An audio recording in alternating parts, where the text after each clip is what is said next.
Hello students. तो कैसे हैं मेरे प्यारे प्यारे बच्चे।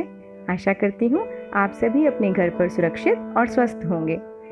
आज हम आपकी हिंदी की पाठ्य पुस्तक के पाठ 3 में दी गई कहानी कांच का छाता पर चर्चा करेंगे। ये कहानी है एक शरारती बच्चे की, जिसका नाम है रिम्पू।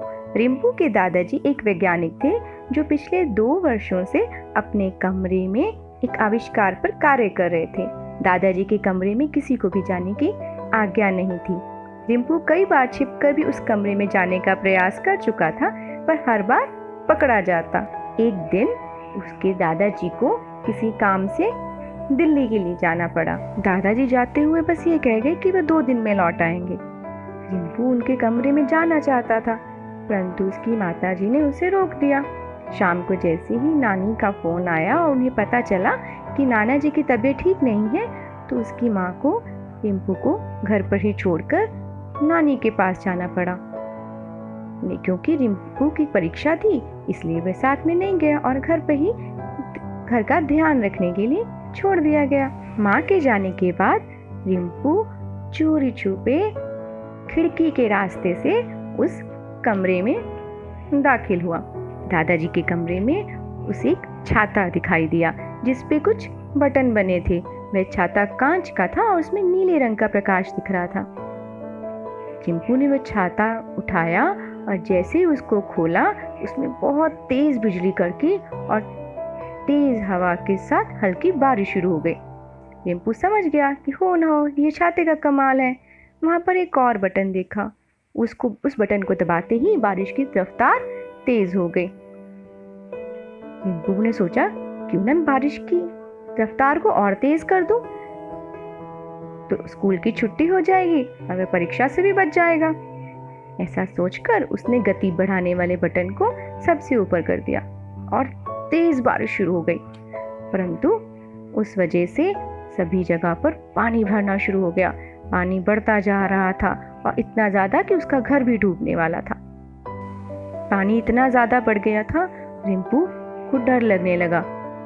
तभी ना जाने रिम्पू को क्या सूझी कि उसने छाते का दूसरा बटन दबा दिया जिस पर बर्फ बनी थी। अचानक से रिम्पू को कंपकपी महसूस होने लगी। उसने खिड़की के बाहर झांक कर देखा तो बारिश का जो पानी इकट्ठा हुआ था वह जम गया। घर के चारों ओर बर्फ की मोटी परत जम चुकी थी। रिम्पू की हालत बहुत बुरी हो रही थी।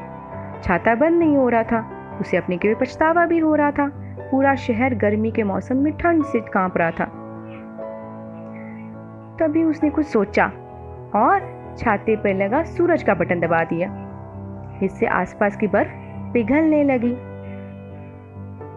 किसी भी एक बटन को अधिक समय तक काम करने दिया तो लोगों की जान जा सकती थी। ऐसा सोचकर वह बार बार अलग अलग बटन दबाने लगा। ऐसा करने से हर 5 मिनट में वहां का मौसम बदलने लगा। पूरे शहर में भयंकर अफरा तफरी का माहौल बन गया। ऐसा करते करते रिम्पू को रात से सुबह हो गई। बार बार बटन दबाकर वो थक चुका था। दर्द के कारण उसके हाथ भी जवाब दे गए थे। फिर भगवान से प्रार्थना कर रहा था कि जल्द से जल्द दादाजी आ जाए। तभी रिम्पू ने दरवाजे की ओर देखा। वहां सच में दादाजी खड़े थे।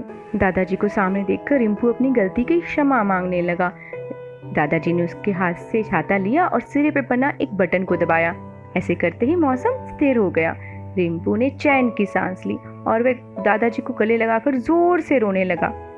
आज उसे स्पष्ट हो गया था कि विज्ञान कैसे वरदान की जगह अभिशाप भी बन सकता है। रिम्पू के इस पश्चाताप को देखकर दादाजी ने उसे गले से लगा लिया और उसे बताया कि यंत्र अभी पूरी तरह से तैयार नहीं हुआ था।